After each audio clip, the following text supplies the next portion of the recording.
Okay, afternoon or evening, everybody. So this is Planning Committee B for City of York Council for August.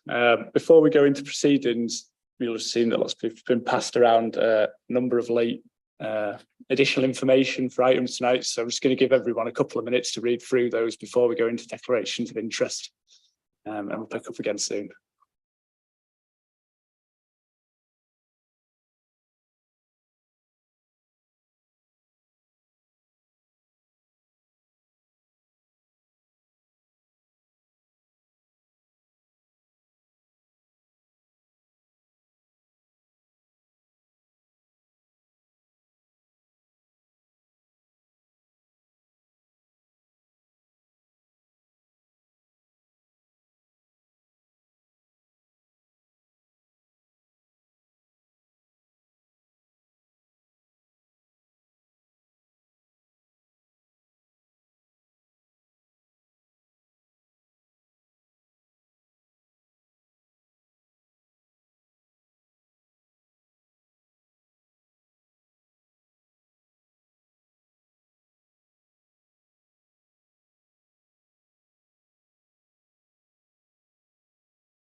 So we'll pick up them from there. Just a little bit of kind of background stuff first of all. So first of all, if there's a fire alarm, it will be a genuine fire alarm. So if everyone can just follow ourselves to the exits and we'll show you the way out. Likewise, mobile phones, if you can turn them to silent or off. And also you may see people using electronic devices around the table. That's related to work. So it's not people checking things. It's kind of the modern practice of working that we see in the council now. The agenda for tonight will run through declaration of interest, minutes, and then general public participation. We've then got individual items, and for each item, we will receive a presentation for each one. There will then be a process of public participation, at which point speakers will be asked to come forward. And then beyond that, we'll move into questions and then discussion. And initially, people will be asked to vote on the presentation, the recommendation from the offices that you've seen. And we'll talk you through that process that goes on so you can be aware of what's going on. today. So to start us off, we'll move into declarations of interest from members around the table. Councillor Waters. As discussed, Chair, I objected to the first GRHT application December of last year. Given the contact I have with GRHT over Derwentthorpe, I think as well, any reasonable individual viewing these proceedings would consider that I had a predetermined view. So as we've discussed, I will step down from this item, but I will take the advantage of 3 minutes under public participation. And I note that on this sheet, you've got me down as the ward councillor, which I aren't for Ewith. Thank you. I presume you want me to step away from the table now and then leave the room when public participation, right? Yeah, thank you. We'll take a break afterwards and get you for the next items as they come forward. If no one else has any, just for transparency, I'll put one forward myself related to the first application, Sturdee Grove. So I previously worked as a, sorry. We do it. All right, I'll just try shouting. We'll all try our best to speak up for you.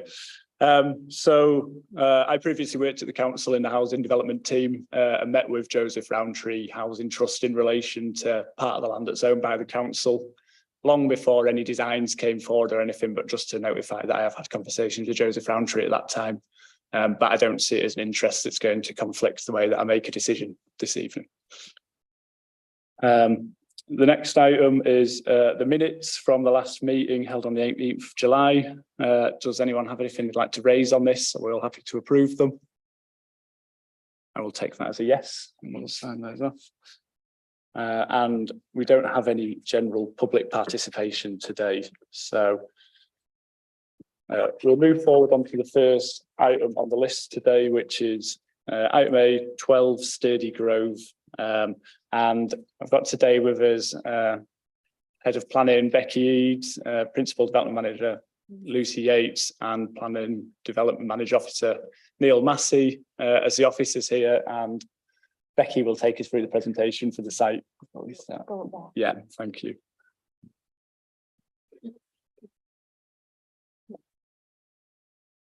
Thank you, Chair.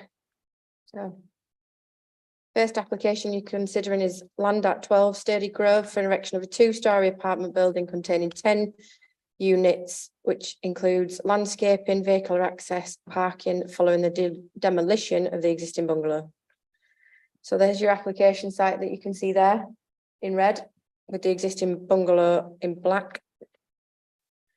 This is an aerial image. So, and you can see the surrounding context to the site. I don't know if you can, yeah, you can see my cursor there. So that's the application site just in here. Again, the existing site plan here. You can see these, I'll go into this in a minute, but these red are the trees that are to be removed as part of the proposals. And this is the proposed layout plan. You can see the 10 units that will sit within the site and the proposed landscaping as part of that. So your proposed elevations, 2-storey, run of terrace units. Floor plans, you see ground and first floor there. And this is your landscape plan. So you can see the areas of landscaping that are proposed as part of the proposals in here. I think that's it. I will leave you on, I think that's probably the best one for you to look at the moment in terms of the site. And if you want to see any of the ones, we'll go back. Okay. I'll pass to Neil to do the update. Hello. Obviously, you've seen the sheets, hopefully. In terms of the recommendation is still to approve. It was previously approved subject to section 106, but because of part of the land ownership is not within the applicant at the current time, there has to be a slight change to the wording of the recommendation, but it doesn't change the thrust of that recommendation. Condition 4 has been altered to refer to details, not just to the boundaries in terms of the fencing, but also the gates to ensure there's appropriate access through the gates into the rear garden and cycle and buggy stores.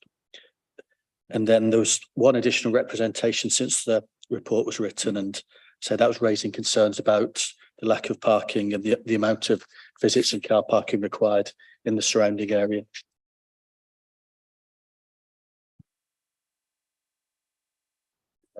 Does anyone have any questions for officers at this time? Yes, Councillor Orrell, please. Thank you, Chair. The sustainability section is very thin on detail. I know we're regularly told that it's now covered under building control regulations, and we haven't been putting conditions on since they came in. If the building regulations were changed again, would the fact that there are no conditions on this mean that sustainability couldn't be actually be imposed on them?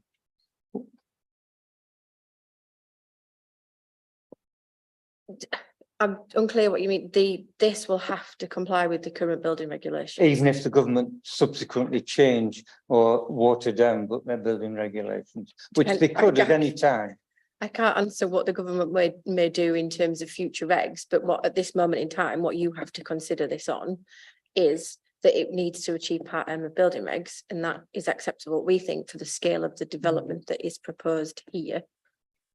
And that's why we've made the recommendation we have. So they would then have to comply with current regulations, not potential changes in the future. I can't answer that because I don't know what potential changes there are in the future. I can only answer at this moment in time. Okay, because we used to put conditions on before. We did, and may well go to in the future once hopefully the local plan is adopted and we have specific policies. We're at a point in time where we think, given the scale of this development, it's acceptably covered through building regulations. Okay, thank you, Chair. Thank you. Councillor Belly. Thank you, Chair. I just have a question about condition 14, which is about the provision of 3 pairs of tactile pedestrian crossings, as indicated on the site plan. I was just wondering if you could show us where on the site plan that is, please.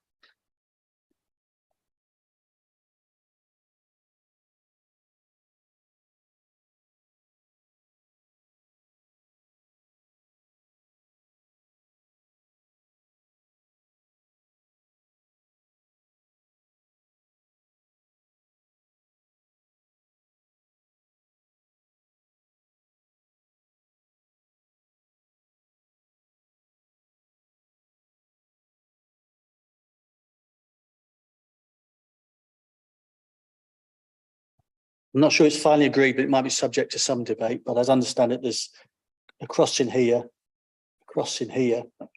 and a crossing around about here.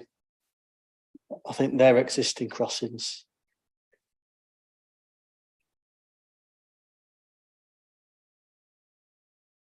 Councillor Bassey, please. Oh, sorry.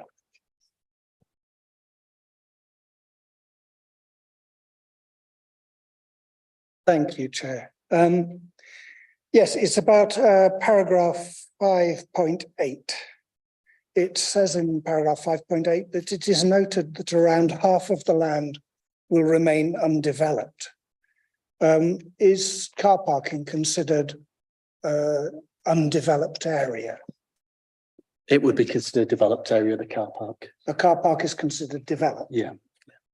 Right, okay. So if we look at the Google Maps picture and compare it with this picture here, I think most people would say that 80% of the green space has gone, and you've gone from 3 small little areas of parking to 1/3 of the site being car park. So I'd just like to understand how this paragraph says half the land will remain undeveloped. Shall I bring the photograph up? Yes, that would be very helpful. Thank you.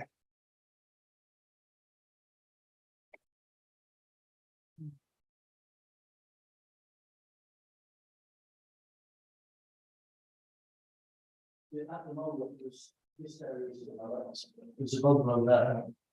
That's car park, and that's car park. So it is much of that area is already developed. Obviously, the car park is going here, and then the flats are going across here.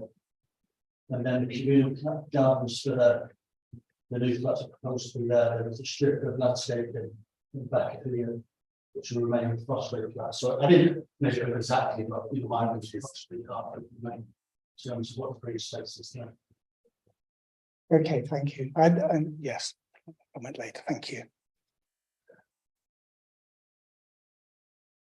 Councillor Wardby.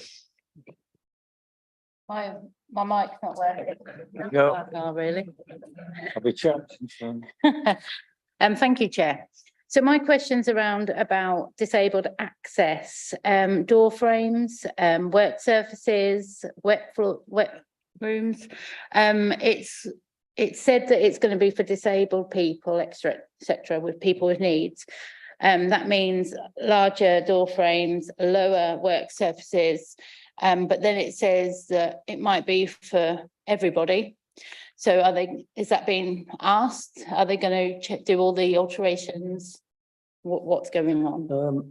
I say that the submitted drawings indicate that the ground floor is to M42 standard, M422 standard, which is would allow wheelchair use and be adapted to, I think, for winches and so forth. Understand the first floor is M42 also, but for ambient disabled rather than people in wheelchairs. I have discussed it with the applicants, and yeah, it is, as I understand it, designed and intended to be to M42 standards, A standards of the building regulations, which is above what would be considered a so-called normal standard.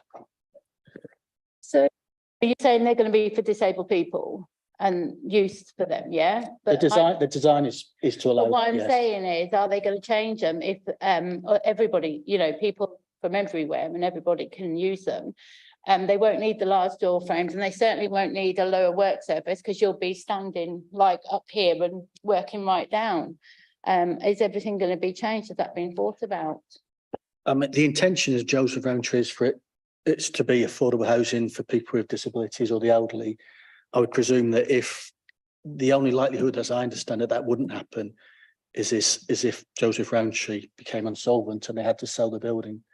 But if it were the case that it was open market accommodation, presumably we would get a new application and modify it slightly. But I would imagine they would still try to ensure that there was level access on the ground floor, even from a marketing perspective. It's probably beneficial for the ground floor if it has good levels of accessibility. Sorry, my mic's gone off now. This is a full planning application, so you're considering it on the plans that are in front of you. The plans in front of you clearly show that a ground floor, it can accommodate wheelchair access. If it was going to be changed in the future, it would need either a material amendment or it would need something we would need to consider, given it's a full planning application. Thank you.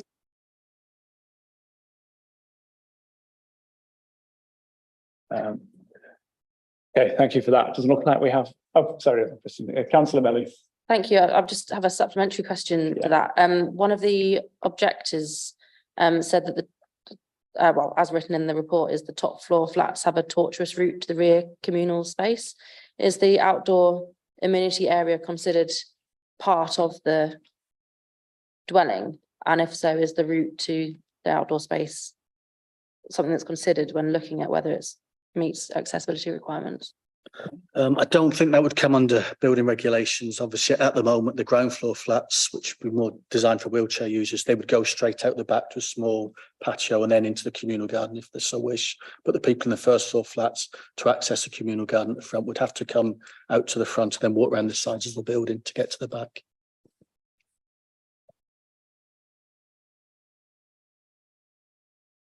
Councillor Bassey, please.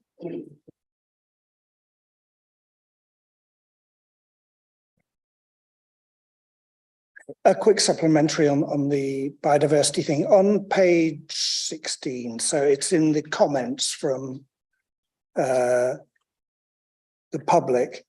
References made to the proposal will lead to the loss of 14 trees and also hedges. Is that accurate? It appears accurate on the picture, but I want to know, have officers checked whether these numbers are correct?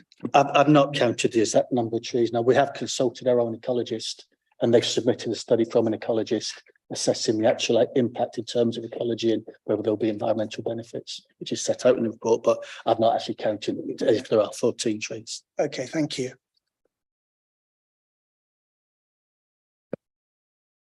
Okay. Okay, thanks for the question. So following that, we'll move on to public participation. I'm aware that lots of you will be speaking tonight. So to give you an overview of how it'll work, I'll invite you up one at a time. You'll have 3 minutes to speak. During that 3 minutes, we'll give you a warning when you've got 30 seconds remaining. And then you'll need to finish speaking at 3 minutes after that point. So we'll invite you up. If you've got anything additional or questions, you can't bring that up with you yourself. However, people are welcome to ask you questions from the committee after you've spoken. So the first one, I have Lynn Jones speaking on Sturdee Grove. Thank you. Just start speaking your own time. We'll start from that point. Okay.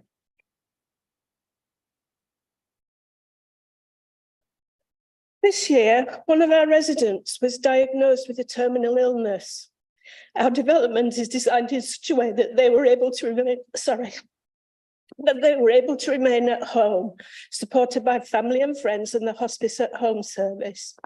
Another resident had surgery. They could return home quickly because family could stay with them and support services could visit. One of our residents has very limited mobility, but can remain in their home with the support of family, friends, cleaner and carers.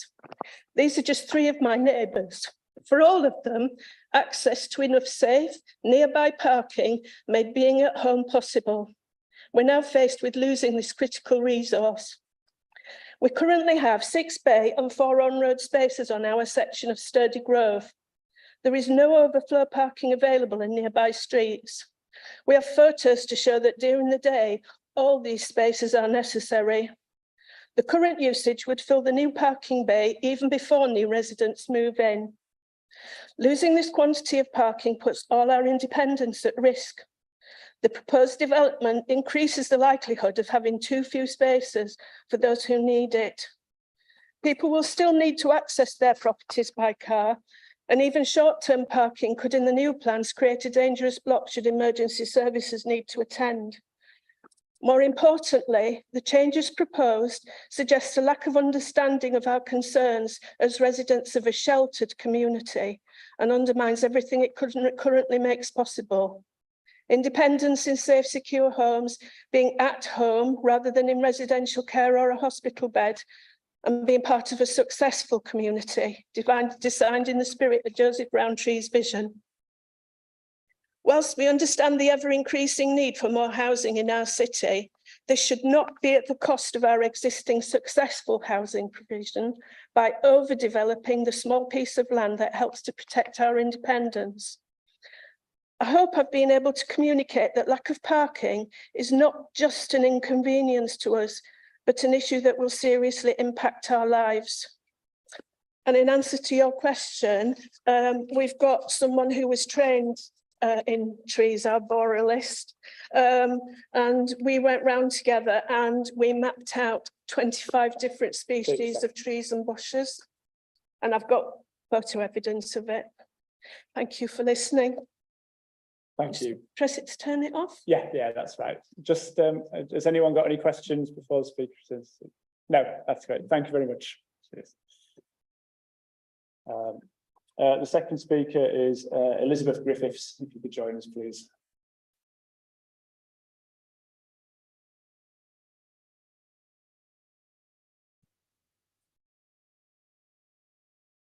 Sturdee Grove is part of a retirement complex situated in a small cul-de-sac.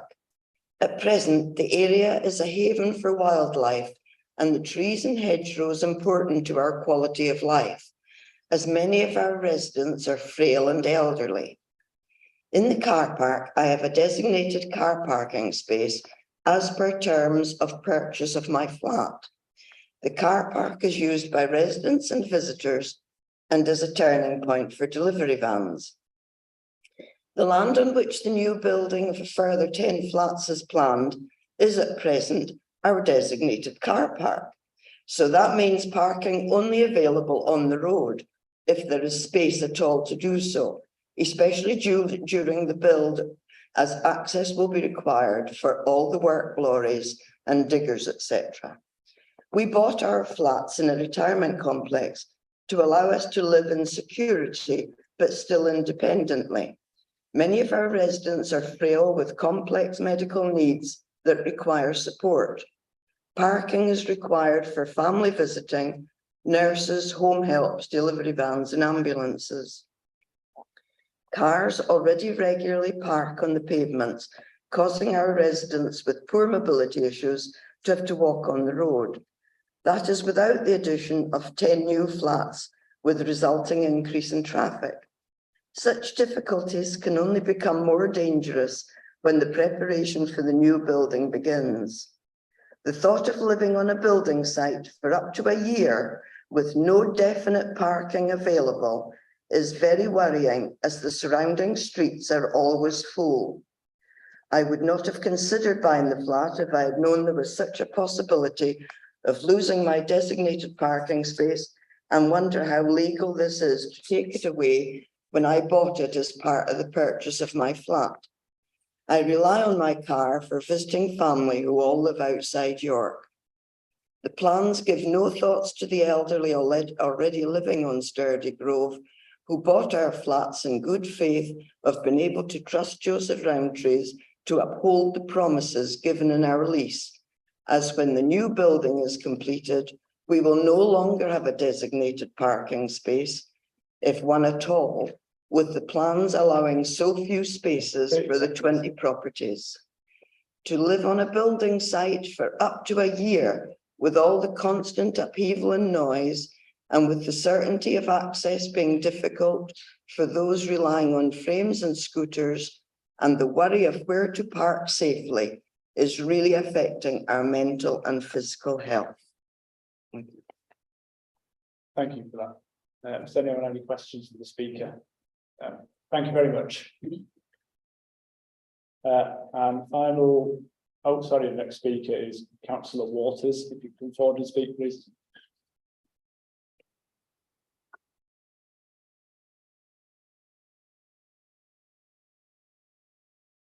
Thank you, Chair. In December of last year, I objected to the first JRHT application at Sturdee Grove, and subsequently closely followed with interest the planning file. I was very surprised to see Jenny Hubbard acting for the residents in opposition to this scheme. And for those of you who don't know, Mrs. Hubbard is a very well-respected planning consultant who acted in that role for many, many years for JRHT. Indeed, our paths crossed many times over the Derwentthorpe proposals. The involvement in opposition to this scheme of someone so intrinsically linked to the Housing Trust in the past ought to raise serious concerns in members' minds. I look at these proposals as a gross overdevelopment of the site that can only be carried out to the detriment of the existing residents, be that the loss of green space and biodiversity in the area, or the obvious and vexed issue of parking provision. Throughout the planning process, the existing residents have highlighted the impact on their current parking needs. I do hope you listen to their concerns. Similarly, concerns have been raised of the occupation of the new flats should approval be granted. Paragraph 6.2 states that JRHT are unwilling to accept a condition restricting the groups who can occupy. Well, I would say tough, and a condition restricting occupation to over 55s is essential to give existing residents confidence on occupancy going forward should approval be granted. Talking of conditions, I know the standard conditions for construction, working hours, and the informatives around wildlife issues. How will these conditions ever be enforced?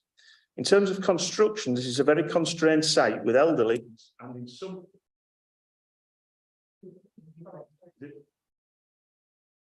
I'll give you extra time.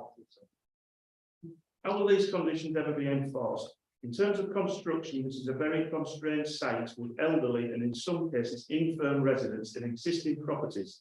How will their needs be respected during construction? I've had 12.5 years experience at dealing with JRHT's mismanaged Derwentthorpe construction process, and conditions mean absolutely nothing to JRHT or their contractors. They will rip edges and trees out when they walk. Construction vehicles will use any route they please, working hours or whatever they can get away with. As per conditions over occupancy, like conditions 5, 8 and 14, we'll monitor those.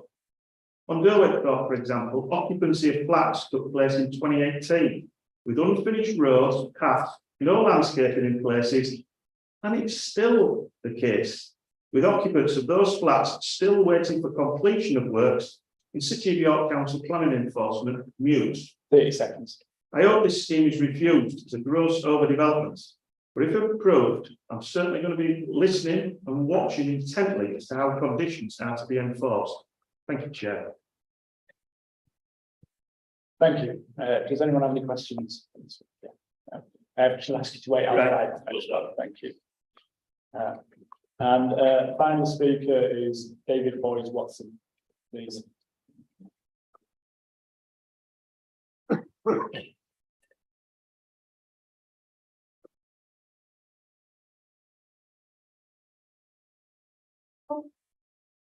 Thank you, Chair. Thank you for the opportunity to speak in support of this application by JRHT to build 10 much-needed new and affordable homes, adding to an existing shelter scheme at Sturdee Grove and Mistral Court. We are a not-for-profit provider of affordable housing, predominantly with social rent and shared ownership homes in York and North Yorkshire. The UK is in a housing crisis with severe shortage of affordable homes impacted by rising prices and rents. The waiting lists for housing are long and not enough homes are available. This needs to change. We at JHT are taking action by providing 1,000 new homes by 2030. And these new homes will contribute towards our ambition of reducing the significant shortfall of affordable housing in the city. This development, Sturdee Grove, consists of apartments for the residents over 55 or those living with a disability and have been designed specifically with those users in mind. All homes are fully M42 compliant, apart from level access to the first floor homes, and they all include a room to accommodate a range of uses such as specialist equipment storage. We're providing 3 spaces, car parking spaces, which are fully accessible, 1 oversized car parking space, and a further additional car parking space. There will be a 10-year split of social rent and shared ownership, and this mix will provide opportunities for those who cannot find suitable accommodation in the private rented sector to find much needed affordable housing. Prior to the application being submitted to planners, we undertook consultation with local residents, including those of JRHT, CYC at Crossway, and private owners. An event was held and 19 people attended, and we've also held additional events at Mistral Court to listen to residents' concerns. Separately, CYC held engagement events for residents of Crossway Flats. We've worked closely with CYC throughout the planning process, and as such, a number of design changes have been made to accommodate consultee comments. And we recognise that parking is a notable concern. And we've liaised closely with the planning and highways team throughout the process to reach a resolution that is acceptable. Alongside this, we are committed to providing a Section 106 contribution to cover the cost of the traffic regulation order should it be necessary. The homes will be built to an excellent specification. They will meet nationally described space standards and have excellent sustainability credentials, including air source heat pumps, PV panels. So this will not only help reduce the impact on the climate of these homes, but ensure our residents can access affordable energy. We've also made considerations towards environmental factors and have addressed these through a thorough landscaping plan to minimise the impact on local wildlife. 30 seconds. When it also commits a Section 106 contribution towards improvements in Jordan's Field. So with that in mind, I urge the committee to consider this application in the context of the critical shortage of affordable homes in York, especially for people over 55 or those living with a disability. It is imperative that we are granted permission so we can continue to provide more much needed affordable homes in the city. Thank you.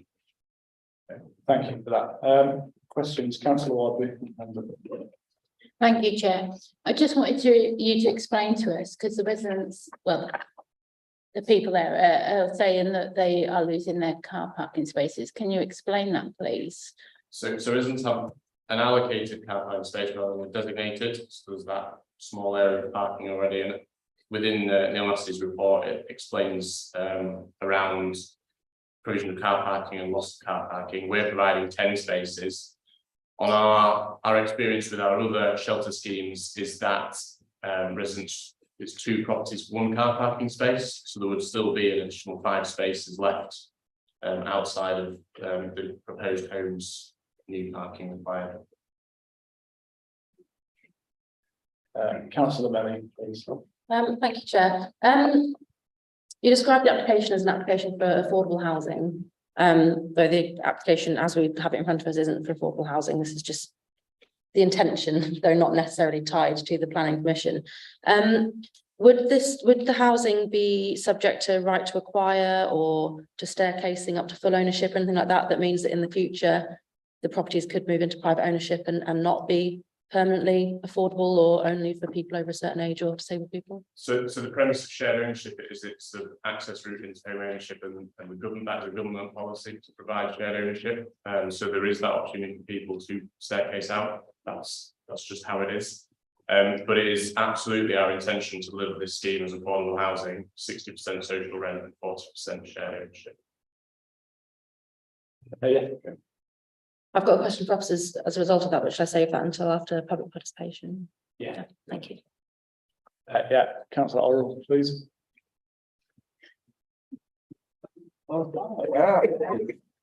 You detailed a lot of sustainability issues there. Would you be content for those to be conditioned?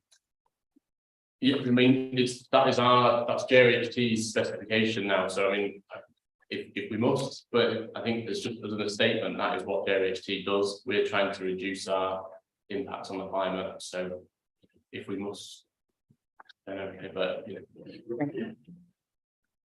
know. Yeah, Councillor Bassey, please. Just to let everyone know, I'll update now. If these aren't working, what we've done is we've changed the room microphone, so the centre one will pick up more. So if you can use it, great. If you can't, you will still be picked up. Okay. Yeah. Thank you, Chair.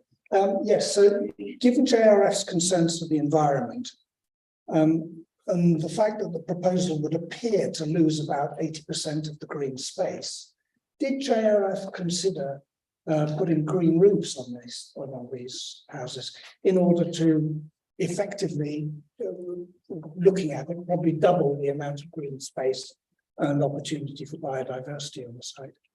We know because we're putting solar panels on the roofs, so we wouldn't be able to do that. And we haven't considered it, but I feel with the landscaping plan that's been submitted, mitigates a lot of that loss. There's provision of additional trees, hedgerows, etc. in that plan. So I feel like we've mitigated as to the best extent the loss of open space. Would you agree that the solar panels, as shown on the diagrams, would account for maybe 25% of the roof space? I mean, yeah, well, we can all make estimates about percentage coverage, but I feel like the impact of having those solar panels on is beneficial as well. You know, it's generation, isn't it, of electricity that we're not using fossil fuels to generate. Okay, thank you. Yeah, it doesn't appear very much, so thank you. Thanks, Ken. So we'd like to come back and ask a question now, following that thought, officers, before we go to discussion. Yes, thank you. It was just that if there's a condition, for example, that the housing can only be used for people over the age of 55, just as an example, then presumably if any of these properties did end up on the open market in the future, that planning condition would still apply? Yes, but there isn't a condition on them, because that's not what's being applied for. Thanks.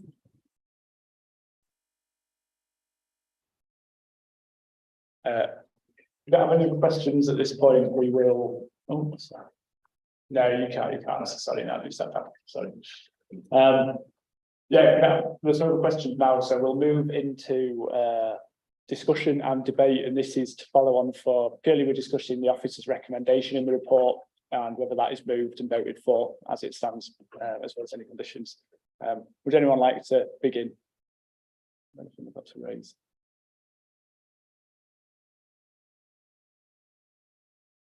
Councillor Melly. Sorry, I thought of another question. Is that all right? Yeah. It's about condition 14 again, about dropped curbs for crossings. I was just wondering why tactile paving is included in the condition, but not any sort of like visual paving, colour coding or colour contrast or anything like that. And if we were minded to approve, could and should that be added to that condition? Do you want to answer that, Ian? Yeah, just being joined by Ian Stokes, who's the Highways Officer. If you just speak. Yeah, sorry.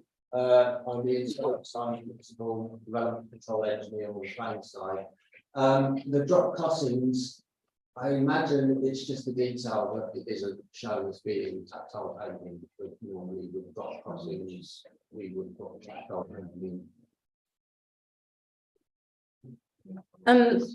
Well, if it was going to be kind of as accessible as possible, it would be there to be colour contrast so that people could see where the drop Yes. curves were as well, and there'd be colour code in some way. Yeah, I suppose yellow probably in this case. Whichever colour it would be for its use. I think it's probably that level of detail below, following what you would get from the planning application stage, it would be in the detail construction, because these would have been, the drop crossings would be put in as works in the highway, so the exact detail would be under any conditions or the works in the highway would go. So they would have to be agreed by either the street works team, or if it was done under section 278, depending on the scale of the work involved. And I would presume that you, as standard, aim to have a contrasting colour, essentially. Yes, depending on the requirements of which contrasting colour is required in which situation. So are you saying that it's not necessary to include that in this condition, because that will be in a condition for some other work? Crossings and the pedestrian crossing points itself is sufficient at this point, but if you wish it to be more detailed, it can be much more detailed.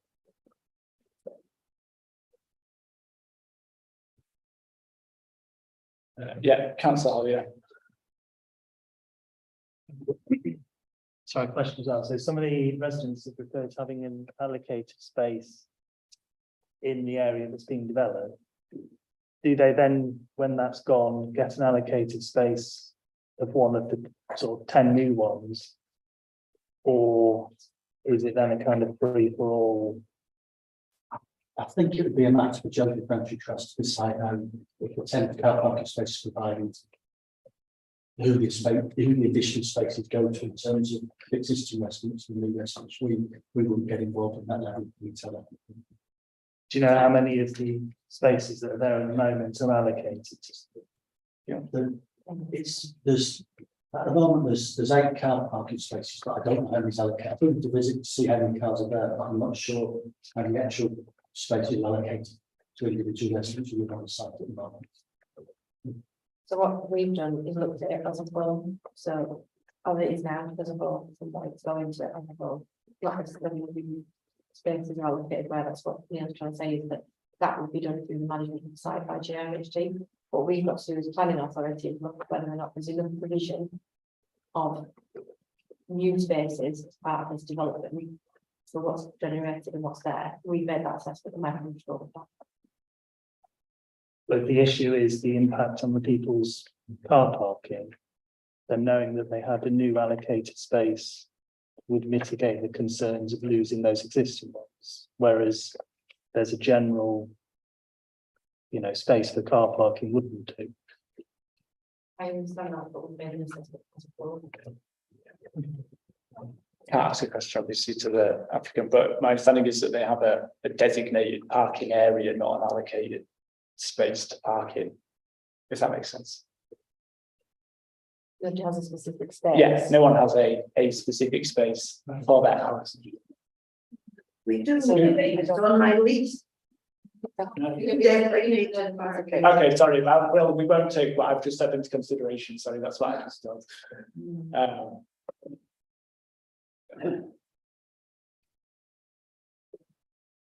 Sorry, is anyone else? Let's start it off. Councillor Bassett. Thank you, Chair. I'm not ignoring all the comments that have been made about parking, which are well made, and I understand why they're being made, but I will focus again on biodiversity and ecology. In paragraph 5.9, we read that the area of land behind, if I've understood correctly, the current area of green land is about 50 meters by 13 meters. And at the end of this thing, if we approve it, that area will be reduced to 2.3 meters by 50 meters. So, which is at least an 80% reduction. Is that? I'm happy to be corrected at this point. 2.3 meters is the land that remains with the phosphate flats where we could put provision for dry mold site parking is needed and so forth. But there's approximately 9 metres that will be behind the new Frostwell flats, apart from the car parking to the side. And there's also around a new area about 3 metres being cut from with trees and shrubs also, which is an addition. So that 2.3 metres relates to on that site, below the area it's green at the bottom of the garden. There's a strip behind that which isn't furthermore, it's the white strip, and that's 2.3 metres, and below that is the footpath that serves the back of the flats. So that area will remain also. Well, not the footpath, but the area below that will be green. It's not covered in on that plan. And again, the area at the top there, that's a new area of green landscape at the front of the development. Okay, thank you. That notwithstanding, my overall impression of this, I have to say, is that biodiversity is being given pretty short shrift on this application.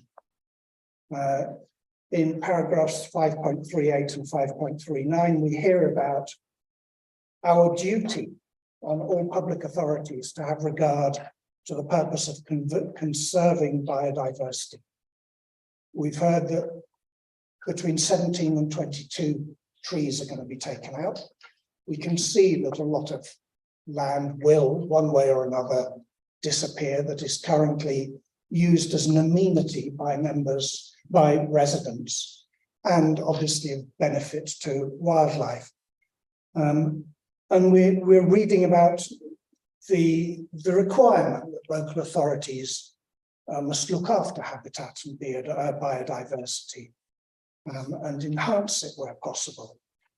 But I would just draw everyone's attention to the fact that we know that a single oak tree, and I don't know what varieties of trees there are there, a single oak tree can support 2,300 species of wildlife, fungi, animals, mammals, birds, invertebrates, and so on. And there does come a point where we surely have to say, putting a few pots at the front of the development and having a bit of lawn at the back is not a replacement, like for the loss of habitat that removing 17 to 22 trees will result in.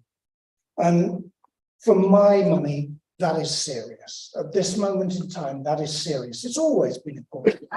But there are things I support about this. Yes, of course, we need new housing. Yes, of course, we need to look after ensuring there's enough property for people with mobility problems and older residents, older people. But as we've seen here, all local authorities have to have regard for conserving biodiversity. If Joseph Roundtrees had come forward with a plan for a green roof, I have to say, for my part, I might have looked at it differently. I've seen green roofs in this country and other countries that have mature trees growing on them. There are all sorts of things you do if you want to make a difference. And I'm not seeing that we want sufficiently to make a difference. So I'm afraid for my part, I can't support the application with regret.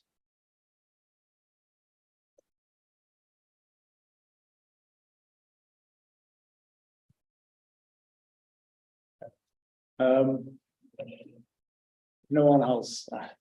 I guess the key for me is that we still have to test the officer recommendation.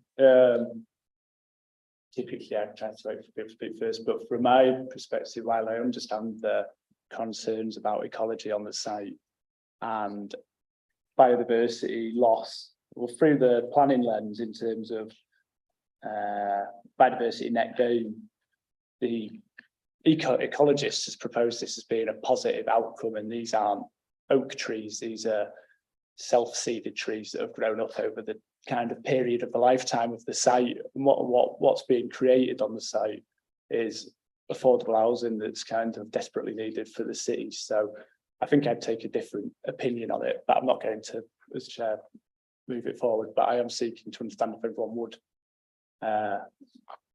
be prepared to propose this to move towards an officer recommendation.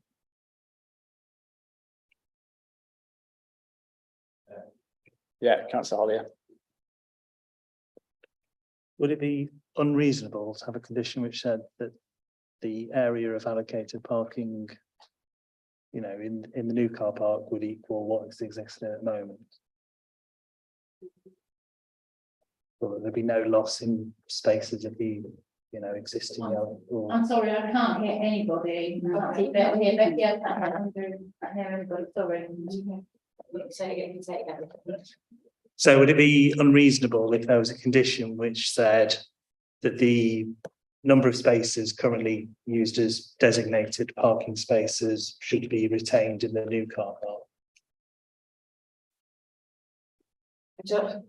I don't think we could reasonably do that, given the amount of spaces that are proposed as a part of the new development. Hope you can still hear me. So you've got that area of car parking that is proposed, but we've taken it as a whole, and I don't think we can reasonably start thinking this is for them and that's for them and that's for them. But that's not how we've made the assessment. We've made the assessment on what's there now, what's proposed, and whether or not it's acceptable, and that's where that's how we got to this whether or not to start having that level of I don't think that's something that we could reasonably do. I understand where you're going, but I don't think we could reasonably do it. Okay.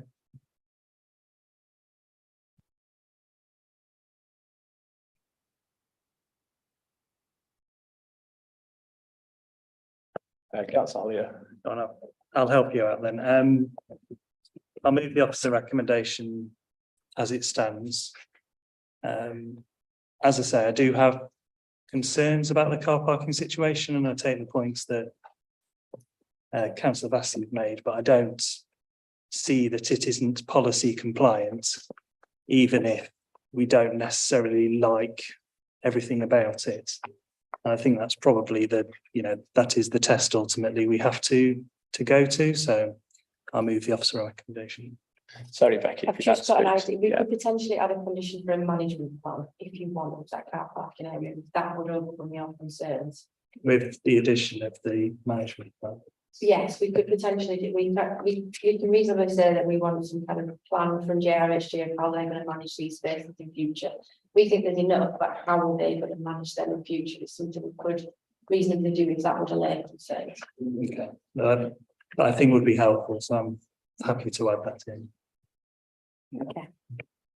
Councillor Wadley, sorry, that's too. Yeah, thank you, Chair. I have real concerns about the park. It's kind of working, but it's kind of not. I just give in. Yeah, I have real concerns about the residents losing their parking spaces. They've had if it's in their lease, then it's loss of amenities, and I wouldn't be happy unless there was a management plan in. So I'm really approval for that. So I would second, as long as there is a management plan for the car parking. Okay. Okay. Can I just confirm that everyone is on board with including the management plan within what we're proposing to take forward to that vote for parking management plan? Any objections to that? No. Okay, so we'll take it forward as that. So we have a proposer and a seconder for that now. Becky, if you could just take us through the recommendation before we take it to a vote, please. So the recommendation is in line with your additional information. So we changed the recommendations to be the section 1.1. It also recently changed to condition 4 in terms of boundaries and an additional plan for an additional condition for a practical plan for the car parking. Thank you for that. So following that, can I see votes for the recommendation?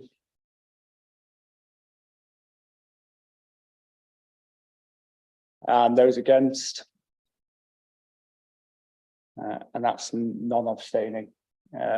So for the record, that has been approved, the application has been approved, and we'll move forward from there. We're just going to take a short break here so that we can invite people back in. That'll be 5 minutes. Thank you.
Welcome back.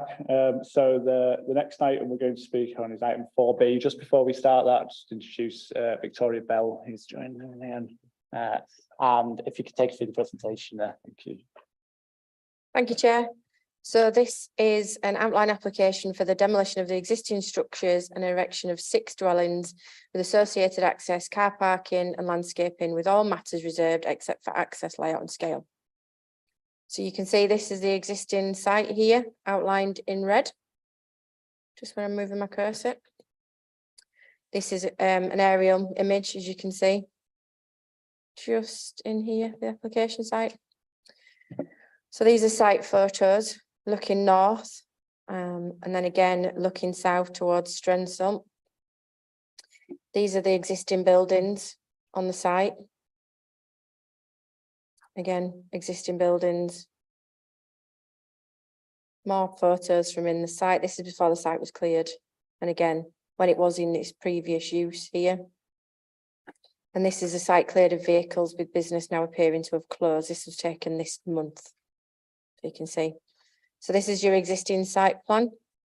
Your existing buildings in there. And the proposed site layout here, where you can see the proposed structures with the line down the middle is probably the easiest way to describe them, and the access in and round here. So the scale plans, you'll see the scale of the proposed dwellings, because that's what you're considering as part of this. And again, elevation plan and scales. Oh, gone too far. I'll leave it on that for you. This is the proposed site plan that you need to consider. Okay, I'll pass you Victoria for your update.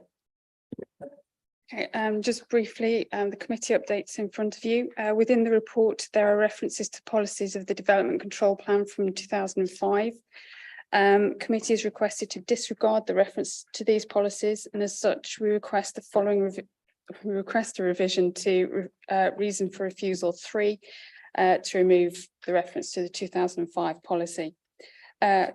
Clarification matters. The application was advertised by site notice, letters to the occupants of neighbouring dwellings. The landscape architect comments are an amalgamation of the comments received in January, March, September last year.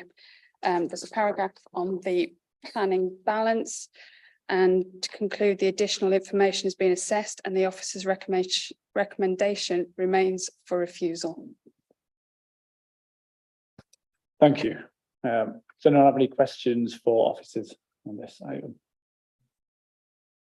No, if there's no questions, then we'll move straight into public participation. So we have one speaker on that, and this is a joint speaking by Tim Ross and Jim Pigott as the applicant. If you can come forward.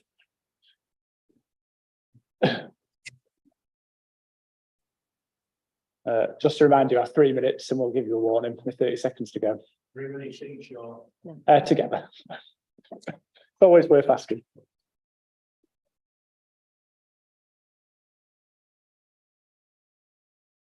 Good evening, Chair. I am Jim Pigott. I am the applicant. I've lived just off Sheriff Hutton Road for the last 30 years. Previous to that, I lived on that road until I was 11 years old. In those days, there was a regular bus service which was cut some time ago. During the last 30 years, my wife and I have regularly walked and cycled along Sheriff Hutton Road, both on the ample grass verges and along the made-up section, as do many others. I believe that City of York Council were approached a few years ago by the owner of Hoxton Farm to ask for a footpath to be installed along the section from their property to join up with the section close to the burial site, but were told that there had been no account of accidents along that road to warrant such action. I operated a business from this site for more than 40 years, but have now reached retirement age, and with no family wishing to continue the business, I was faced with the prospect of trying to develop the land, selling it or leasing it. I have now managed to lease on a short-term basis to a business continuing what we were doing to generate an income for myself and my wife whilst this application is assessed. It has now been 20 months since the application was first submitted. 150 metres from my site is a development called Vale of York, which was passed for 20 residential lodges for occupation by over 55-year-olds, many of whom regularly walk into Strensall village. I also witness numerous cyclists on Sheriff Hutton Road. The property owner adjacent to my site has also had an application for a further residential property approved by this council. Thank you. So this application, so firstly, we welcome the opportunity to discuss the proposal with members. The application was submitted in December 2021 and has been with the council for over 18 months. We've revised the scheme to ensure that there is no harm to the greenbelt compared to the existing use by ensuring generous landscaping and no development within the western portion of the site. Despite this extended determination period, 2 of the 3 reasons for refusal took us by surprise, relating to a lack of ecology information and loss of employment land. We feel these reasons can be overcome if we're given the opportunity to provide additional information. I would welcome a deferral of the application to be heard at a future committee. In my view, therefore, the central issue is the other reason for refusal, which is whether the site is a sustainable location. We disagree with the officer report in this regard. Firstly, this is a brownfield site that is able to provide much needed housing and contribute to the local plan housing targets, including a good mix of different dwelling sizes. Small scale housing provides an alternative use on this brownfield site, one that is more compatible with its setting. The proposal will result in fewer vehicle trips compared with the existing use.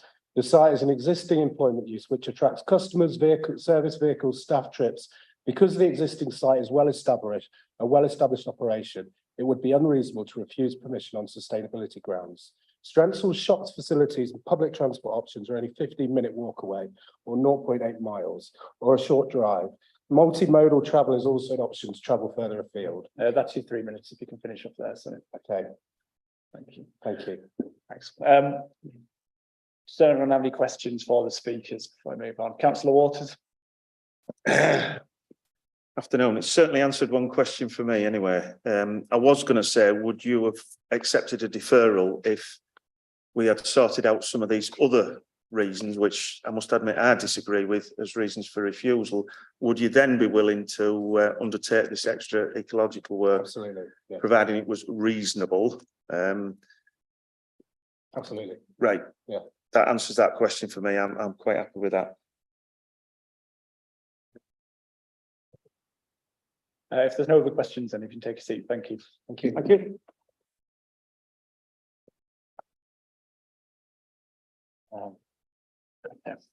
Does anyone have any further questions for officers following that? Councillor Waters, again, please. Yeah, I was concerned before the public speakers about paragraph 3.2 and which seems to underpin one of the officer's reasons for refusal when it states, furthermore, it's considered that the development is not situated in a sustainable location and will predominantly require dependency on motorised vehicles, etc., etc. It's operated all these years in an unsustainable location, supposedly, generating probably scores and scores of vehicle movements over and above what it would do with 6 residential properties on the site.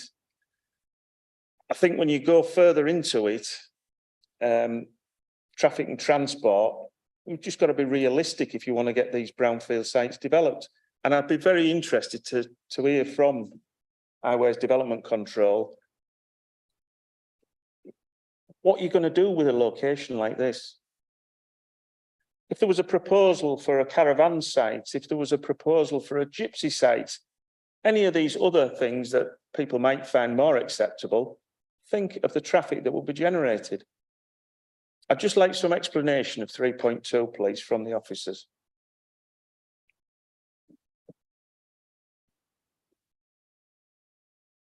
I don't see what other explanation what the 3.2 explains why we don't consider it a sustainable location.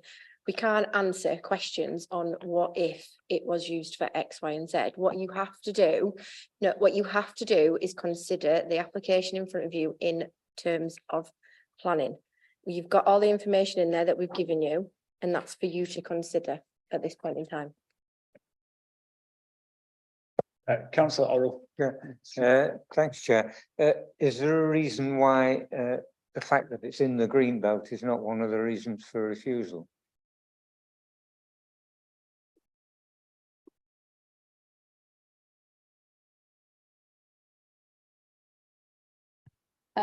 We've set that out in paragraphs 5.5. We consider that it falls within para 149G of the MPPF, which is limited infilling or the partial or complete redevelopment of previously developed land.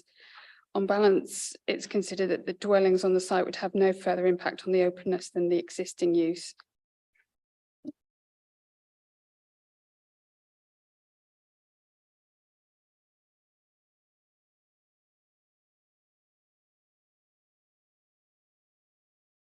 Councillor Waters.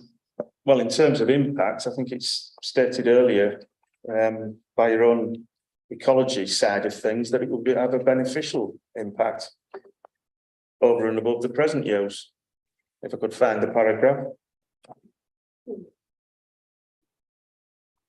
Paragraph 3.7.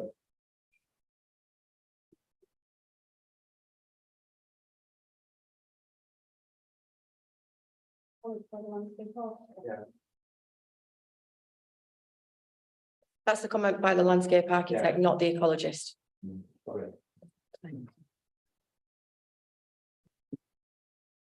Councillor. So those will be the very special circumstances that would allow it to be built in the green belt. Doesn't need very special circumstances. If you go to paragraph 5, what did you say, Victoria? 5.5.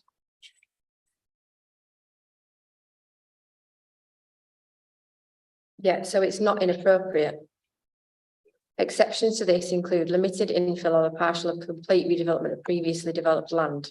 It's considered this application falls under the exception of complete redevelopment of a previously developed land, and therefore is considered to be appropriate development within the green belt.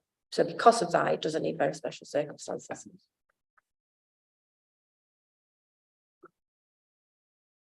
Okay. If there's no other questions, we'll now move into formal discussion and debate, or if anyone would like to propose it under the office of recommendation. If anyone would like to start us off on that, please.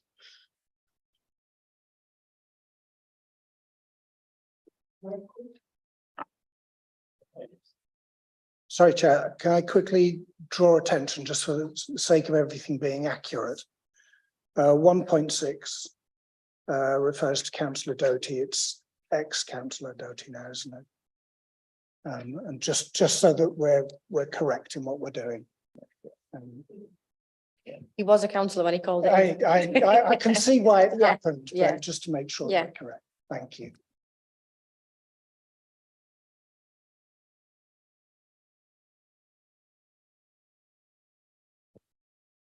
Yeah, Councillor Bassey. I'd like to have some further input on what Councillor Waters suggested there earlier, and the applicant suggested about the potential for deferment to actually produce more information that might help in the decision-making process. Do you think that there would be potentially a value from doing that, and that it might help inform us? Or do you not see that anything would change substantially? What's your position? I think we've made the recommendation to you as it stands based on the information we have. We've had it in however long they've told that we've had it in. And we think we're at the point where we should be making a decision on this application. Okay.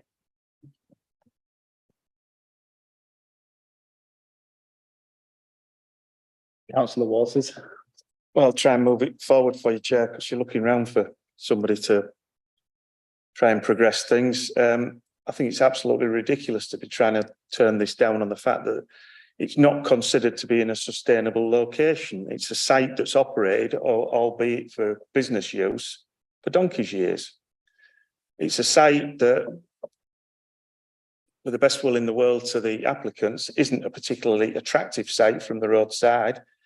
It's a site that if it was redeveloped, as the landscape architect points out, it would have a beneficial impact on the rural landscape. So why on earth are officers trying to turn this down? Whatever use that site is put to, it's going to be vehicles that's accessing it. We're talking of 6 properties going on there.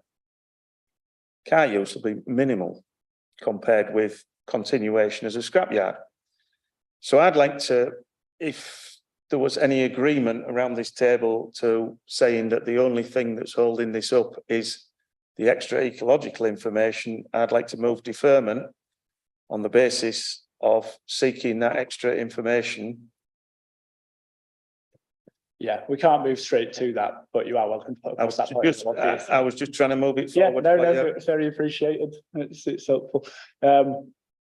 If no one else has anything they'd like to add, or if no one's willing to move to a proposal, then I will propose to move the officer recommendation, ask if anyone will second that.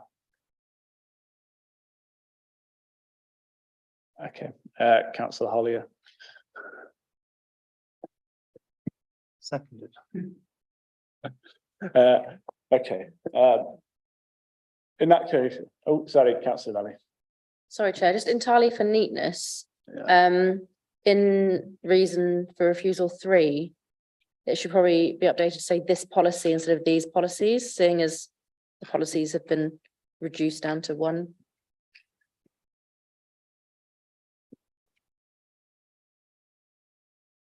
Reason for refusal 3 in the officer update. So it was originally a list of several policies that there wasn't evidence that they were met, whereas they've been crossed out, so now there's only 1 policy.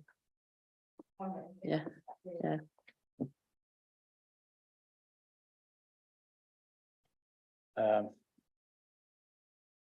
Okay. I'll just give you a second there, Becky.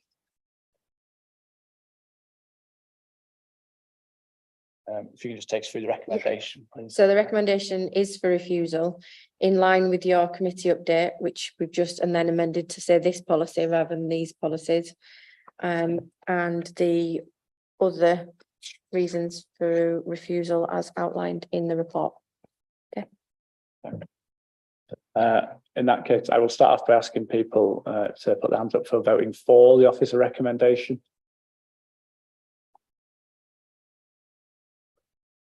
Okay. 7. And those who are against, and those who abstain.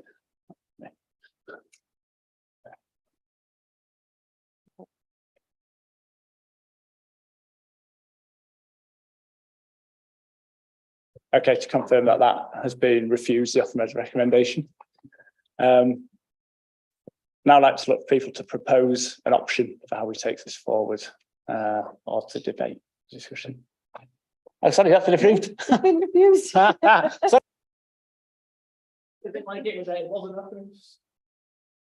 Sorry, okay, got you. Sorry, it's the next item. We'll just take a very short break there for people to leave if they finish on that item. Talk in a minute or 2 minutes.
Welcome back.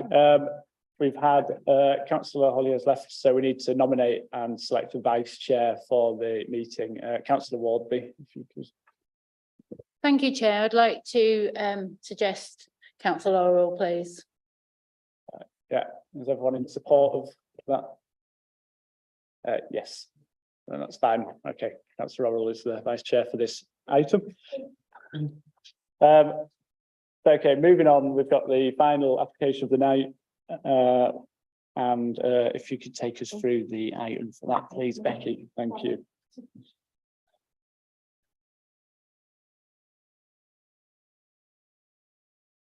Thank you, Chair. So this is an application for change of use of 3 existing agricultural buildings to use classes B2, BA and EG to include lighting, amendments to the external materials and fenestration and additional hard standing to create new service yards, parking and access. So this is your site location plan. That's not, oh, you can see it better up there. So there's your red outline here. Your 3 buildings for change of use. That's a much better plan. You can see on there the 3 buildings that are proposed for change of use. Front of the existing buildings here. Rear view from the neighbouring DPD car park, and again, view of the buildings from the public right of way. Current gated access, the proposed new access. So that's the proposed site layout. As you can see there, each of the existing buildings, turning areas and car parking proposed as part of it. And existing and proposed elevations, minor changes, as you can see there in terms of the elevations. I think that is, I'll go back to that because I'll leave you on the proposed site layout and I'll pass you over to Natalie for the update. Thank you. Thank you. So in terms of updates to this application, we have 4 updates. The first update is Yorkshire Water have responded to the updated drainage strategy. So that's revision 6, which we considered. They recommended 2 conditions. The first condition we have reworded slightly to take into account that the buildings already discharged the watercourse, and that's set out in condition 17. And then we've included the second recommended condition at condition 18.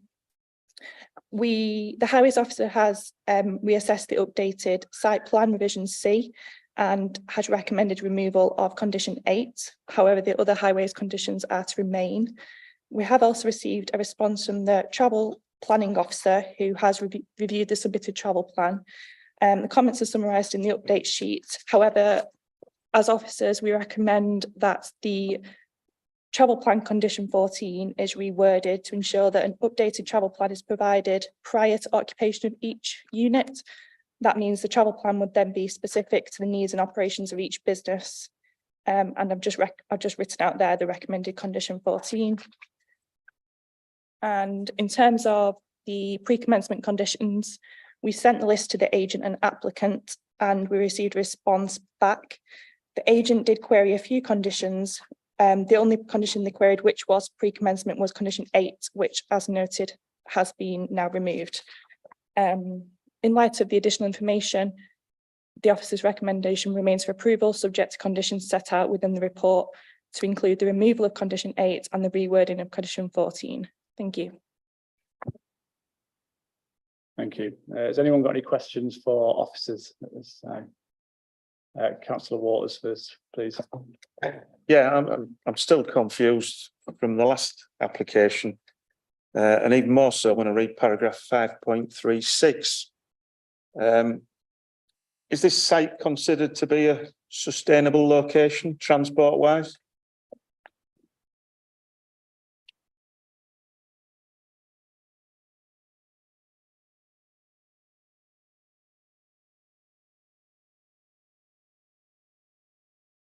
So we've assessed it as an employment site. We acknowledge that public transport is in the vicinity, but not within technically walking distance. However, the existing Northminster Business Park is up and running, and this is part of an allocated site. So we do consider that there is access to the site. However, that it is a bit longer than usually would take to public transport services.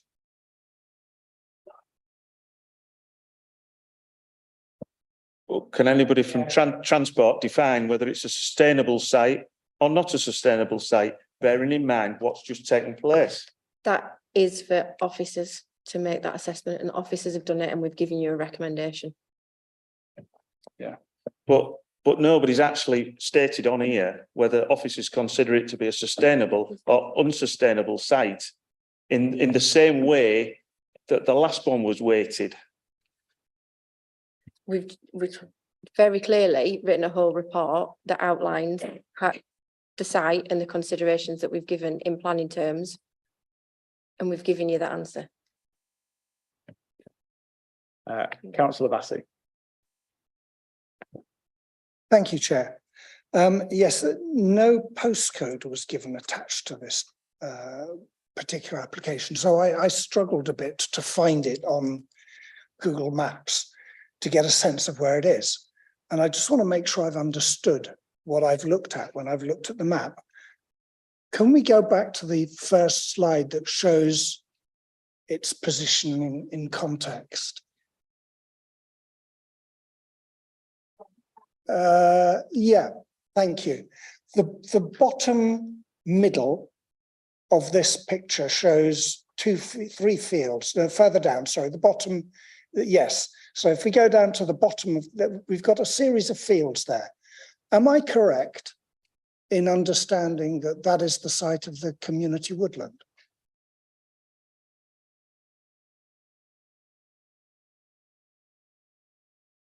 I ask because if it is, then the significance of Moor Lane in terms of PROW, access for cyclists and a whole load of other things becomes more complicated for me. If that is the case, then I'm concerned about where we're going with this. Give me a minute on that. Yeah, I think we'll give us a second to answer it. Yes, sorry, no, I think it's understand. not- absolutely so. Thank you. I think councillor might confirm that it is. Yeah. Thank you, yeah.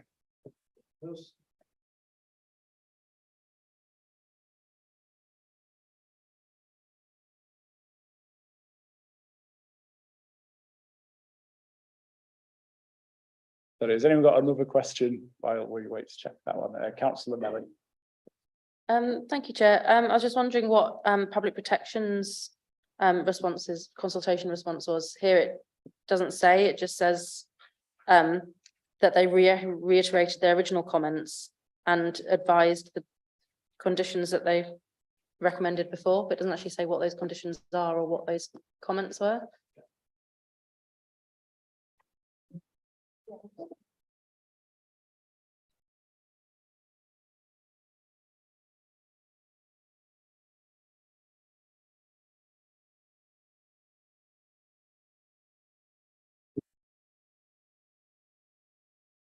So the comments from the 28th of March, public protection have no objections in principle, however have concerns about potential noise from activities on the site. They recommend a condition about a noise impact assessment, condition 2, a construction environmental management plan, and condition 3, reporting of unexpected contamination condition, condition 4, details of all plant, machinery and equipment to be installed, and finally condition regarding environmental zones in terms of the lighting that's going to be installed. They did recommend a condition about EV charging points, but that's covered by building regulations.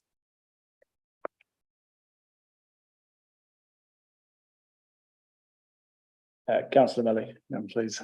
Thank you, Chair. Ecology recommended a condition to ensure biodiversity net gain, but I couldn't see that when I was looking through the conditions. Is it there? And if it's not, then why not? Yeah, that was a good spot. I noticed that as I was sat behind before. So yeah, that needs to be added in as a condition.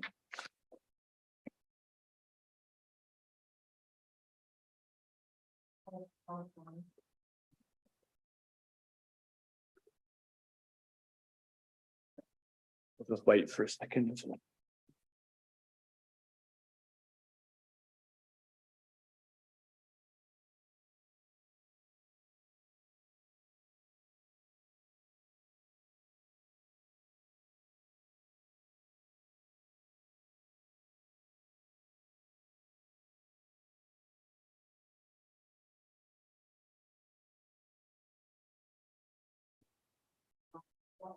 Okay. Okay. Okay, we'll move into public participation for the time being. We've got two speakers on this. Can I first ask Catherine Dukes as agent for the applicant to come forward, please?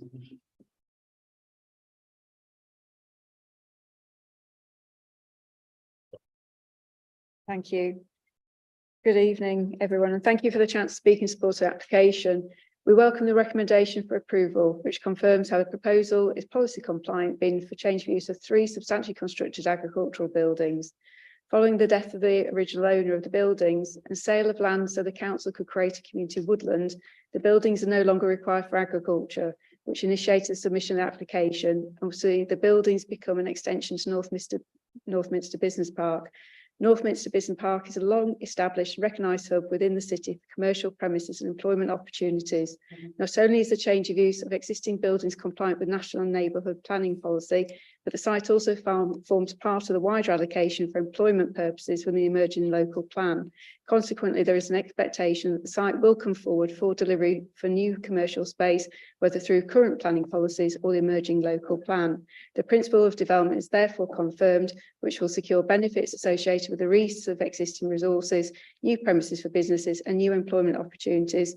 As such, the proposal will make a positive contribution to the economy of York. In terms of detailed considerations pertinent to the application, the development satisfies all technical matters, which is evident from the recommendation for approval. Traffic is to be directed through existing business park and past the new DPD depot, which allows for traffic previously related to the site to be removed from Moor Lane, thereby allowing an improvement to the safety along the nearby bridleway. EV charging points and bike stores, along with previous extensions to the footpath and cycleway system back towards public transport opportunities of Poppleton, secured as part of DPD development, will contribute to the council's wider sustainable transport objectives. The proposal will also make a positive contribution to the council's climate change objectives by reusing existing buildings where energy will be provided by renewable technologies. Additional consideration has then been given to matters such as landscaping, drainage and lighting, and noise has been given specific consideration in terms of both how the site might operate and also the potential impact of noise from traffic generation. The noise assessments have found that the proposal will not lead to any unacceptable noise impacts, given the floor area of the 3 buildings have limited scope for the generation of additional traffic movements. The noise assessment also demonstrated how there is scope for a considerable amount of additional development at Northminster beyond even the current application, without causing any adverse impacts to any nearby residential properties. Overall, the proposal will make a positive contribution to the economy of York, where the change in use of 3 buildings is the most appropriate scheme for the site. We welcome the officer's recommendation to committee and hope that members will also offer their support to securing the reuse of buildings this afternoon. Thank you. Thank you. Does anyone have any questions for the speaker? No. Thank you very much for your time. Thank you. And that moves to the next speaker, which is Councillor Hutt, please. Thank you. When considering this application and any other for a development within the Northminster Business Park, the most important thing to remember is there is just one poorly signed entrance to the business park, which is located within 20 metres of 6 residential houses. Therefore, no matter how far within the business park the site lies, it has an impact on those houses, because any vehicle from huge lorries to souped up mopeds will pass within 20 metres of the properties, and the residents will hear them. Worse, because the entrance to the business park is poorly signed, and the sign is only seen once you pass the hedge which borders the entrance, many vehicles miss the turning and go right past their houses. And then they actually have to turn round somewhere in Northfield Lane, which means they pass the houses twice, and they also cause danger to the many pedestrians and cyclists accessing the community woodland and the bridle path in Rutland Cycleway, which actually is those 3 fields is the community woodland. So it's dangerous. And that's why I want a condition, which would be to enhance the signage of the entrance to the business park itself, so that vehicles don't miss it and sail past. On page 111 of your report, it says that a maximum of 2 HGVs accessing the site every 15 minutes as a result of this application during the night will not affect residents. This is patently untrue. Every time a vehicle goes past or near their homes, residents can hear them. They are already being kept awake at night by DPD vehicles, and this will just add to their distress. This statement also implies that the operations in the new area of the site will be 24 hours. I had taken comfort in reading the recommendation by Highways in paragraph 3.5b on page 95 of the report that employees be encouraged to use the Poppleton Bar Park and Ride. This last bus from Poppleton Bar is at 18:30, so that would imply a return to the 8 AM to 6 PM time limit to the operations as originally stipulated when the business park was created, and which was unfortunately overlooked when approval was given to applications by pavers and especially DPD, to the detriment of the nearby residents. I therefore hope that the original time limit on activities will be imposed as a condition to any approval, so as not to compound the distress to the residents of these 6 houses, which they're already suffering, and to ensure that employees can, in fact, use the park and ride as recommended by Highways. Traffic from private cars might also be reduced if Tier were allowed to install an electric scooter and cycle park there in the business park for all employees to use, with another at the park and ride and a third near Poppleton Station. And then there's also concerns about the lighting, because the nearby lighting from DPD means everyone calls it the stadium because it's all lit up and it adversely affects wildlife. In short, I hope that if you wish to approve the application, this time you will have due regard to the neighbours who will always be adversely affected by any growth in traffic to and from the site, as long as there is only one entrance, and that is very close to their homes. Thank you very much. Does anyone have any questions before we get through? No problem. It doesn't look, sorry, I'm making you get up and down. It doesn't look like there is any questions. So, oh, sorry, there is. Sorry, Councillor Waters. Always seems a bit off not to ask some question. In terms of the lighting, yeah, I passed there myself with DPD. It's horrific. But if this is going to be a 24-hour operation, as you mentioned, what can be done, and how much worse do you think the impact will be? Well, I spoke to a resident on the other side of the site in Birmingham, and he said the Poppleton light used to be like that, with lots of uplit lighting that lit up the sky, and they managed to convert it to down lighting, so it didn't light up the whole sky, it just lit up the areas that need to see the lighting. You put batteries on lights and all sorts of things. But at the moment, no, it's just horrendous, and they get worse with this application. Councillor Waters again, please. If there's no other questions to the speaker, would the officers care to address those points on lighting? We'll pick, if you haven't got another question for the speaker now, we'll let them return and then we can ask questions to officers. Okay, great, thank you. Okay, before we get a question from Councillor Waters, would you like to update on that one? I'm really sorry, you have to look at this on here due to technology issues. That's where the King Woodland is to the south of the sideway. So yeah, you're confirming it is next to the connection. Yeah. Thank you. I wanted to show you the plan. Okay. Any other questions to officers? Councillor Waters. Well, would they care to address the points being made on artificial lighting? Yeah, we've conditioned it at condition 22 that all external lighting shall conform to the E2 environmental zone, which is the light professionals guidance notes for reducing obtrusive lighting. This was recommended by our environmental health officer.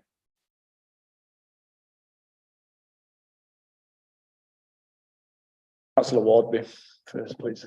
And is there any way we could, thank you, Chair, sorry. And is there any way we can ask for signage, for clearer signage for it, please? Because it is quite, it seems to be a highways issue. It's not in the red line of this application, so realistically we can't ask for it. We can ask for signage within the red line of this application, but what Councillor Hook is trying to achieve isn't actually within, so it's not reasonable for us to ask for something that's not within that. Councillor Waters, sorry.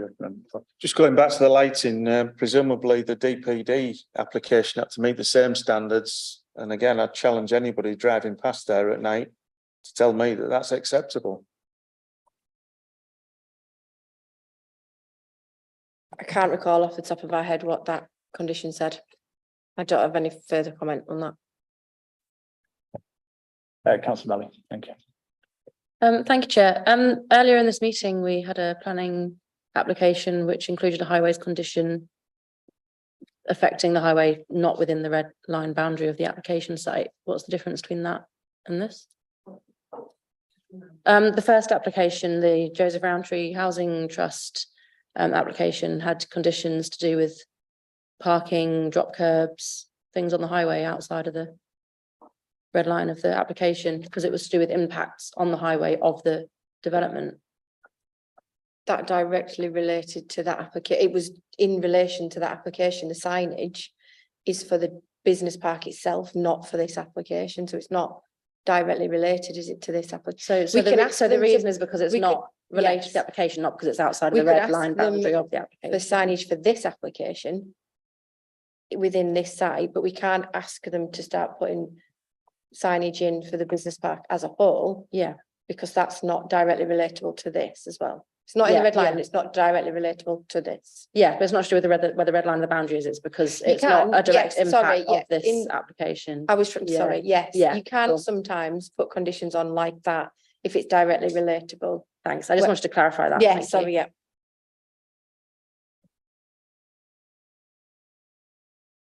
Any other questions this time? No, thank you. In that case, I'll move forward into discussion and debate. If anyone would like to start us off, Councillor Vassy, please. Thank you, Chair. I think the response to my question earlier really brings into focus the challenge with this proposal as it is right now. The report doesn't mention the community woodland at all. My suspicion is that it simply wasn't registered that it was next to the community woodland for whatever reason. But I think if we're going to look at the ecology and go forwards on this, and the accessibility and the transport and everything else, we have to start from the premise that this is next to a site that has just had 85,000 trees planted on it, is projected to have another 90,000 or so trees planted on it, is seen as a useful asset to the whole city going forwards, that will have community woodland, community orchards, visitor centres, all sorts of things are planned for this really significant site, right next to the application site here. And my personal feeling is that this has to be deferred and the report has to come back to us properly taking on board the significance of the location of this application and the community woodland. The fact that we've got a right-of-way single track road next to the application site, the fact we've heard about lighting, the intent of the community woodland is to create a resource for biodiversity. The idea that there could be light spilling all over it, disrupting biodiversity, would, I think, appall all of us. So I would certainly suggest that we should defer to allow that all to be properly considered. I'm not making a decision as to whether the proposal is worth supporting or not, but that we have to have everything in front of us before we try to come to a conclusion. That's my view on it.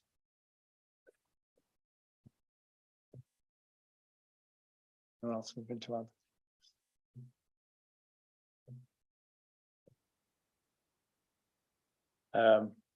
I mean, it was just pointed out to me to notify in terms of ecology. So, I mean, we don't have an answer as to whether the ecologist is aware of the community woodland, but their concerns are not, they have no concerns related to ecology related to the site. And I guess that's taken into account in lighting. So it's just worth flagging that because it is in the report. I think just one thing I want to check while we're here is regarding the biodiversity net gain condition that needs to be added onto the officer recommendation. Can I just make sure that people are happy for that to be included? No one objects to that, I assume. No, that's fine. Can I just double check with officers whether it's I'm not sure in my own mind, is it Natural England or is it the Environment Agency that's taken over responsibility for managing the community woodland? And have they been asked for their appraisal as to how they feel about this proposal? Who's taken it on wouldn't necessarily make a difference in terms of how we would assess the proposals. So we've asked our ecologist, she would look at the proposal in line with all the relevant planning guidance and any impact on the surrounding area, and she doesn't object. So I don't know what more you could ask for reasonably as part of this planning application in line with planning policy that would give you anything further for determining this application in terms of the policies we've got and how you've got to determine this as it sits in front of you. I'm still confused, forgive me. If you've got 200,000 trees being planted next to a site with the objective of creating a wildlife haven, is it not reasonable that the local authority should be asking those who are managing that site what they think about the proposal as part of the consultative process to make sure that the ecology section in the report actually represents a long-term view of the viability of the proposal and the site? We undertake a process of publicising all applications. Anybody who has an interest in that land would have had the opportunity to comment. We don't go and consult specific landowners as part of the planning process. We can't do that. That's over and above what we would do. We have to take into account what our officers say, and our ecologist doesn't have any objections to the proposal. And in terms of transport access then? There's a condition about the access. Give me a second.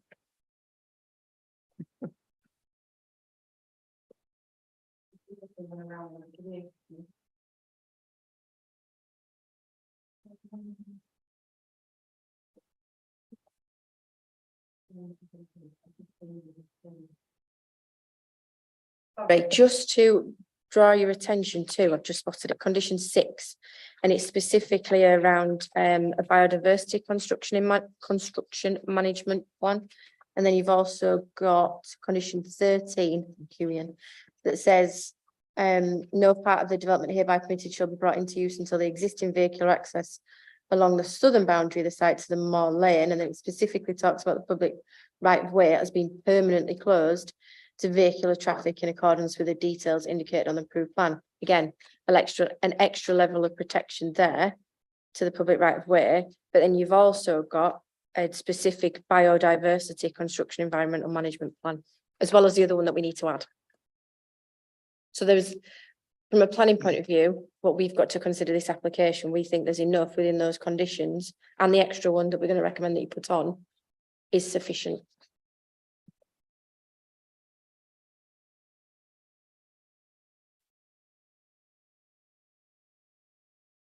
I wish to propose.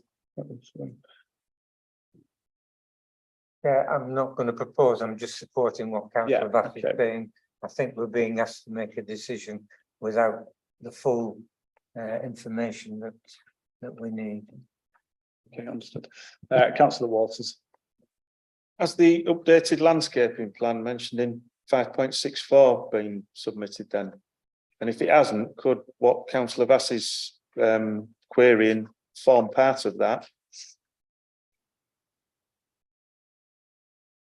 Not so much as part of the landscaping plan as such, more like the landscaping appraisal of the surrounding site, should I say? They have submitted a landscaping scheme, but we've asked for it to be updated in line with the drainage easements that are recommended as part of the conditions recommended by the IDB. So we are asking for a new landscaping plan by condition. So we obviously haven't had that yet. You know, again, I just wonder whether the landscape architects alerted to what Councillor Bass has raised ought to be involved in producing some form of report. At the moment, I mean, we're being asked to review the application as it is. If that's a position that you feel, then you can take that into consideration as to how you vote, essentially.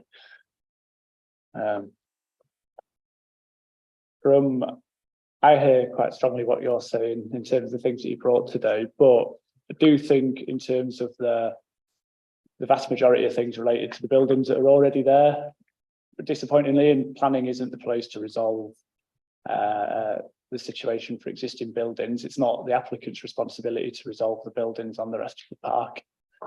In that situation,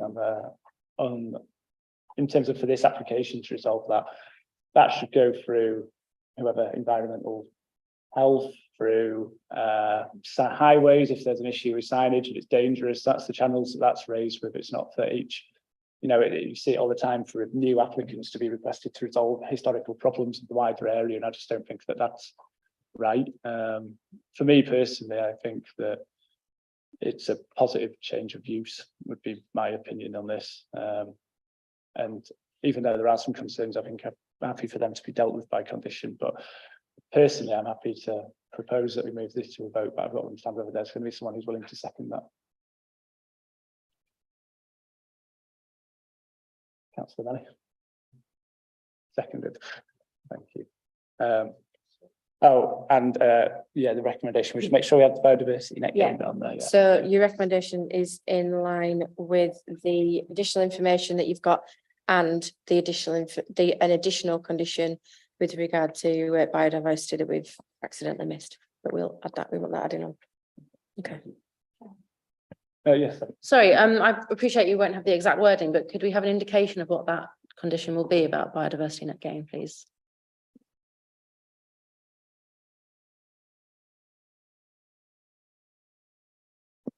Condition would be a biodiversity enhancement plan / drawing shall be submitted to and approved in writing by the local planning authority prior to the commencement of works. The content of the plan shall include, but not be limited to, the recommendations set out in the preliminary ecological appraisal provided by World Ecology, December 2022, as already submitted and agreed in principle with the local planning authority. So does that include ecology on site and also the impacts of development on site on off-site ecology? Yeah, just be on site within the red line boundary for this application.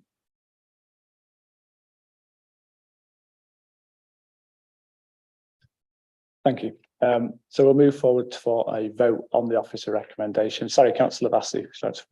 Just one more question, please, Chair. Yeah. There's reference made in here to Crompton Road, but none of the plans actually show where Crompton Road is. So I'm finding myself completely at a loss to understand where the projected traffic is going to go. Can officers help us see what Crompton Road looks like and where it's placed? I'm not seeing.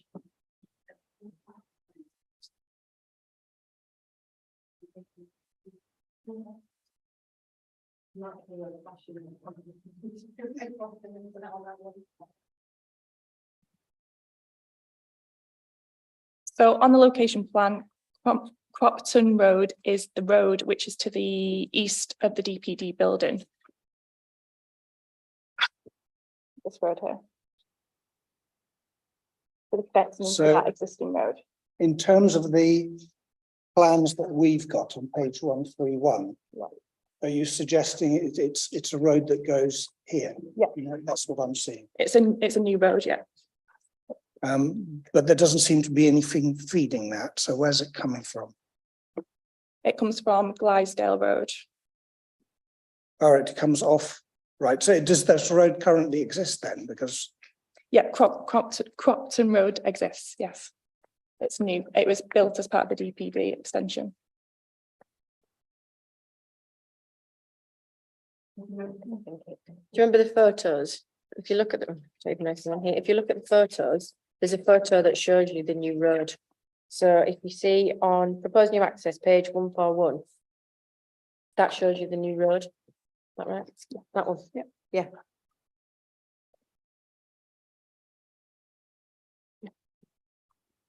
well,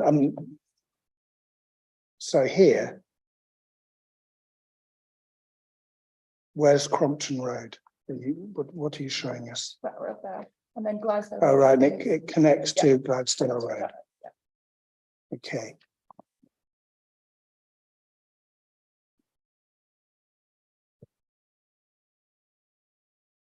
And would that, to address the points raised by councillor Hook, would that actually result in diverting traffic away from what I think was Field Lane? Was it Northfield Lane?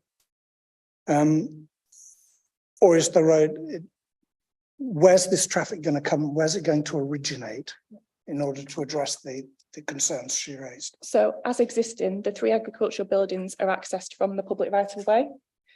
That is going to be closed off for vehicles, and all vehicles going to enter from Northminster Business Park on Northfield Lane, but not past the houses.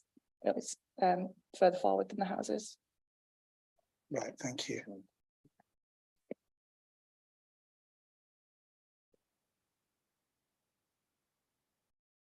Is everyone clear? What's happening there? Yeah. And does anyone else have any further to add before we move to the vote? Anyone move there? Okay, in that case, we've already gone through the vote for us. So we will move to a vote on the opposite recommendation with the additional condition. Can I see those who are in favour for the opposite recommendation, please? And can I see those who are against the opposite recommendation, please? And there's no abstains. And I have the casting vote. So that is for the application, and the application is approved. Thank you for everyone's time this evening. Apology for anyone watching at home for technical difficulties and those there, but yeah, thank you. Bye.